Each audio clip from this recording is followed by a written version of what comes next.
Olá, pessoal do sexto ano. Estamos aqui para dar continuidade ao capítulo 11, que começamos semana passada, que são as relações econômicas no cotidiano. Hoje a gente vai começar na página 273, tá? No setor que diz assim, ou na parte que diz os setores da economia. Pessoal, os setores da economia eles estão divididos em 4 setores, tá? Que a gente vai ver de um por um. O primário, o secundário, o terciário e o quartiário. Vamos ver cada um deles, tá?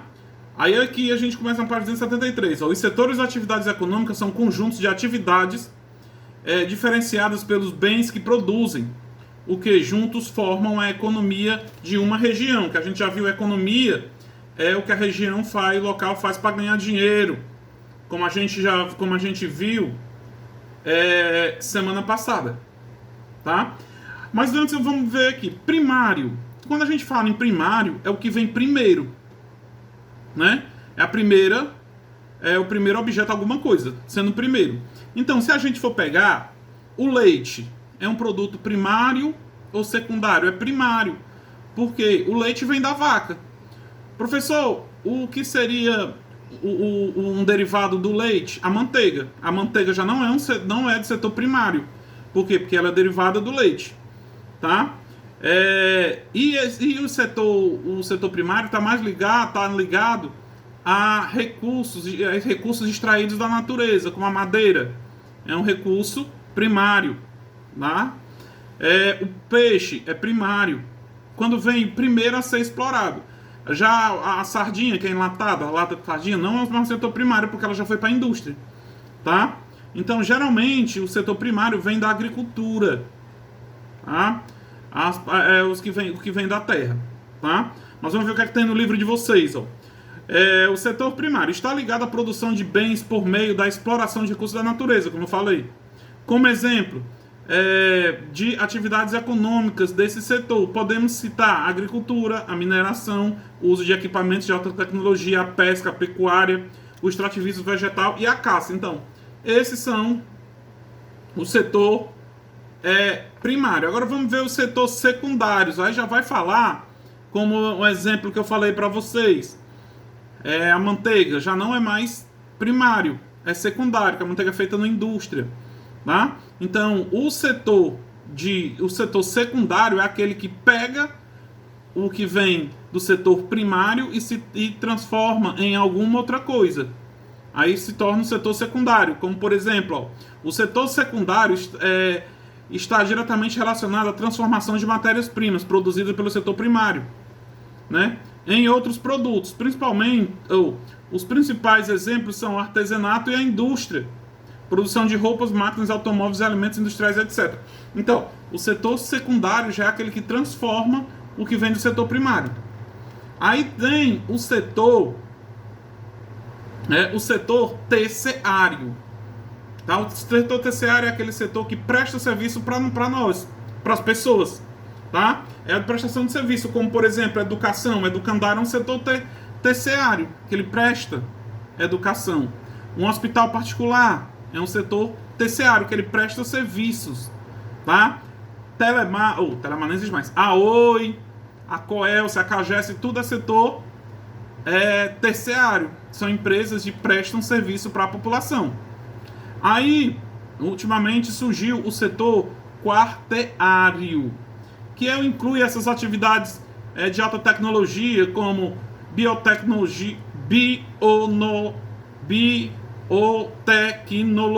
e robótica. Tá? Então, a robótica, por exemplo, esses robozinhos aí que fazem muita coisa. Por exemplo, que tem dentro de uma fábrica, que os robôs estão substituindo os homens nos trabalhos, por exemplo, para montar um carro. Agora tudo é robô que faz. Tá? Então, esse é o setor quarteário da produção. Tem aí no livrinho de vocês, na página 274, um exemplo que mostra em figura os setores, tá? Os setores da economia. Vamos lá, o primário, o secundário, o terciário e o quarteário. Agora vamos falar o que é inflação, tá? Inflação quando tende a aumentar os produtos, Tá? Ó, existe quem consome os produtos, existe também aqueles que produzem e vendem a mercadoria. Quando a procura dos produtos é maior do que a oferta, há um aumento dos preços das mercadorias, tá? E eles se tornam mais caros por falta no mercado, o que é ocasionando o que chamamos de a inflação de oferta. O que é que acontece? Digamos que vocês vão precisar comprar tomate. E em Taitinga só tem um local que vende tomate. E o que é que acontece? Tudo que o vendedor de tomate, toda a produção que ele compra, ele vende. Então a procura pelo tomate está sendo maior do que a oferta. Então o que é que vai acontecer? Ele vai subir os preços, né? E isso é chamado de inflação. Ele sobe o preço. Por quê? Porque tem muita procura. É o que está acontecendo agora com o tijolo, que era 300 e um quebradinho, agora está R$600 o milheiro. Muita gente atrás, faltou, né, o tijolo por causa da pandemia, e ocasionou o quê? A inflação do tijolo, do preço do tijolo. Aí tem também a inflação por demanda. Quando as pessoas estão comprando muito, dizemos que o mercado está aquecido, e por isso há aumento dos preços, pois a procura está maior do que a produção, tá? Então, e isso também é um tipo de inflação, tá bom? Aí vem também a superinflação, que é quando os preços sobem desordenadamente, como a gente pode citar o exemplo do arroz, tá? Então, esses aí são os 3 tipos. Qualquer dúvida, dê uma lida. Aí vem o lucro, que vai dividir o lucro, é o que as pessoas ganham. Isso aqui era para estar explicando para vocês no quadro, né? O lucro é o que as pessoas ganham em cima de uma mercadoria. Professor, eu estou vendo aqui que tem 2 tipos de lucro: o bruto e o líquido, tá? Vamos ver o lucro bruto. Digamos que vocês vão vender um quilo de tomate por R$10, tá? O seu lucro bruto, R$10, você vendeu tudo. Agora, qual é o seu lucro líquido? É o que você conseguiu ganhar com a venda do tomate. Digamos que você vende o tomate, compra o tomate de R$6 e vende por R$10. Quanto foi o seu líquido ou o seu lucro bruto? R$10. O bruto foi R$10. Agora o líquido que você realmente vai receber, R$4, porque você vai ter que pegar 6 e pagar, né? E pagar o fornecedor. Então seu líquido bruto ou o seu lucro líquido foi R$4, tá? Então é mais ou menos isso aí, tá? Aí tem um exemplo aqui, um cálculo matemático que não dá para fazer, que a gente não está no quadro. Agora vamos falar aqui um pouco de 2 produtos. Professor, a gente vai estudar isso ano que vem, né? Mas vou falar a gente vai começar vendo já hoje, que é o produto interno bruto e o produto nacional bruto. Eu vou explicar aqui para que vocês entendam. Primeiro vamos falar das empresas multinacionais. O que é uma empresa multinacional? É uma empresa dos Estados Unidos, mas ela tem as filiais aqui no Brasil.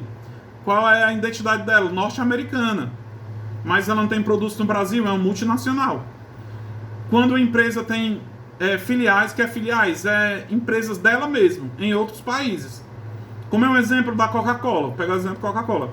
A Coca-Cola ela é norte-americana, mas ela tem empresa em várias partes do mundo. Então é uma grande multinacional. Aí vem o PIB. Vou explicar para vocês. O PIB é a soma de toda a riqueza produzida no interior de uma economia nacional, regional, estadual ou municipal, tá? Então, o que é o produto interno bruto? É toda a renda que um país produz durante o ano, tá? PIB, produto interno bruto, quer dizer, interno, de dentro do país, é o que o país arrecadou, tá? Aí vem o produto nacional bruto, que é onde volta as multinacionais, tá? É como, por exemplo, o produto nacional bruto da Coca-Cola vai para onde? Para os Estados Unidos, porque ela é uma empresa de lá. Né? Então ela não entra no interno bruto daqui, entra de lá, porque ela é uma empresa multinacional. Então é quando um país investe em outro local e aquele dinheiro volta para o país. Ó. Aí vem aqui, ó. Já no cálculo do produto nacional bruto, é só levar em consideração o capital nacional, aquilo exclusivo em consideração ao capital nacional, aquilo que é exclusivamente produzido pelo país, dentre esses dois indicadores mais utilizados, o PIB, tá? Então, o produto nacional bruto inclui tudo, o que se produz dentro e o que se produz fora do país. O produto interno bruto é só o que produz dentro. É como eu falei antes, a questão as multinacionais se encaixam muito bem nesse produto nacional bruto. E para encerrar, vamos ver duas coisas muito importantes que vocês vão estudar muito, tá? Dois sistemas econômicos, o capitalismo e o socialismo, tá? O capitalismo ele é, como eu falei na aula passada, é aquela coisa que só vai pensar no dinheiro. Capital é dinheiro, tá? E o capitalismo pensa muito nisso. Como diz aí, ó. Primeiro está falando de sistema. Ó. Vivemos no sistema econômico capitalista. O Brasil é um país capitalista, como todos vocês devem saber. Já nascemos seguindo um conjunto de regras, princípios e leis que produzem o tipo de economia que chamamos o sistema, que é o sistema capitalista. Tá? Esse sistema é caracterizado pela propriedade privada da maioria dos meios de produção e possui fins lucrativos. O que acontece? A maioria das empresas são privadas. Quando você pensa numa empresa privada, é o que você paga para ter o serviço dela, como por exemplo, a do Candário é uma empresa privada, né? Não é do governo, você não paga, ou você paga. A escola pública você não paga diretamente, você paga através dos impostos, né? Vem os impostos e você consegue ter acesso. Então, tudo que é uma organização que tenha fins lucrativos, você só tem acesso a ela se pagar, faz parte do capitalismo. Um mercantil é capitalista. Um hospital particular é capitalista. Tá? Aí, o capitalismo possui princípios básicos. Quais são os princípios do capitalismo? Primeiro, a propriedade privada, que são as empresas, como padarias, escolas, lojas, como eu falei para vocês. A livre iniciativa. Todos os cidadãos são livres para tomar iniciativa e atuar em qualquer área da economia. Então, essa aí, a iniciativa livre, você pode pegar uma grana e investir e botar um negócio para você mesmo. A lei da concorrência, né? Estimula a inovação e a criação de novas tecnologias. O que é que acontece? Essa aqui lei da concorrência. Se você vende um produto e seu vizinho da frente vai vender o mesmo produto, o que é que você vai fazer? A livre concorrência. Você vai melhorar o seu produto para que venda mais. Lei da oferta e procura. Quanto maior for a procura de produtos, maior será o seu preço. Se houver abundância de determinada mercadoria no mercado, o preço diminui. É aquela coisa, por exemplo, como eu falei no tomate. Se só uma pessoa vende tomate, a tendência é subir. Inflação. Mas se várias pessoas venderem tomate, a tendência é baixar. Tá? E a acumulação de capital. A principal meta do sistema capitalista, que é gerar acúmulo de riquezas. Tá? Lembre-se, o capitalismo ele sempre vai falar em dinheiro.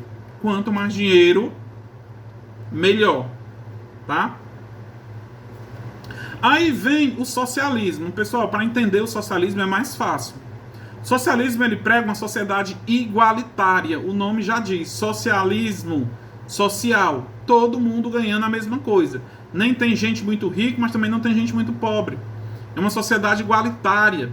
Alguns países do mundo tentam fazer o socialismo, mas não dá certo. Por quê? Porque senão os países acabam. No socialismo é o contrário do capitalismo. No capitalismo, a maioria das empresas são particulares, são privadas. As pessoas pagam para usufruir delas. No socialismo, não. As empresas, as propriedades são estatais, as propriedades são do governo. Tá? O governo que manda nas indústrias. E, então, eles tentam fazer uma sociedade igualitária, igual para todo mundo. Professor, não estou entendendo. Vou dar um exemplo, como se a gente estivesse em sala. Digamos que a sala tem 12 alunos. Desses 12 alunos, 6 tiraram 10 e 6 tiraram 0. Isso funciona em sociedade capitalista. Quem ficou com 10, está com 10. Mas se a gente for implantar o socialismo, vai ficar da seguinte forma. A gente pega os 6 que tiraram 10, tá? Soma esse 10 com os outros 6 que tiraram 0 e divide por 2. Quer dizer, todo mundo vai ficar com 5. Ah, você não todo mundo fica com 10? Não. Que o 10 foi dividido por os que tiraram 0. Então isso é uma sociedade igualitária. Isso é o socialismo. Mas vamos ver o que é que o livro de vocês fala. Atualmente, países como Vietnã e Cuba são socialistas. Esse sistema econômico se propõe completamente o modelo capitalista. Ou se opõe. Como eu falei, é o oposto do capitalismo. O Estado detém a propriedade, ou seja, todas as instituições pertencem ao governo. Propriedades estatais, como eu falei para vocês agora há pouco. Por isso, não há concorrência entre as empresas. Também não existe leis de oferta e de procura. E o Estado estabelece o preço e a distribuição da quantidade de produção de mercadorias.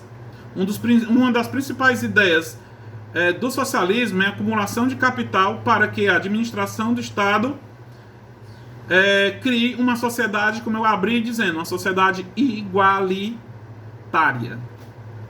Tá? Aí tem os sistemas mistos, pessoal. O sistema misto eu não preciso nem explicar. O sistema misto é quando uma sociedade, tanto ela é capitalista, como ela é socialista. Tá? Ela tem esses dois lados. Professor, isso dá certo? Dá. É o exemplo da China. Aí que a gente está vendo que vende todo tipo de mercadorias para o mundo todo. Eles são socialistas, mas também são capitalistas. Tá? Aí quem quiser mais aprofundado, dá uma lidazinha na página 277. E para encerrar a nossa aula de hoje, a gente vai ver aqui o consumo versus o consumismo. Pessoal, consumo é você comprar uma coisa que você está necessitando. Tá? Isso é normal, consumo. Já o consumismo é quando você compra sem necessidade. Por exemplo, você tem um par de sapato. Seu sapato se rasgou, você vai lá e compra outro. Isso é consumismo, professor? Não. Isso é consumo. Você tem que consumir. Consumismo é você já tem um par de sapato, quando chega lá compra mais 6. Aí essa é a diferença. Tá? Consumismo é você comprar desenfreadamente, comprar sem necessidade. E o consumo é você comprar o que está necessitando. Tá? E assim a gente encerra esse capítulo. E qualquer dúvida me chame no WhatsApp. Abraço.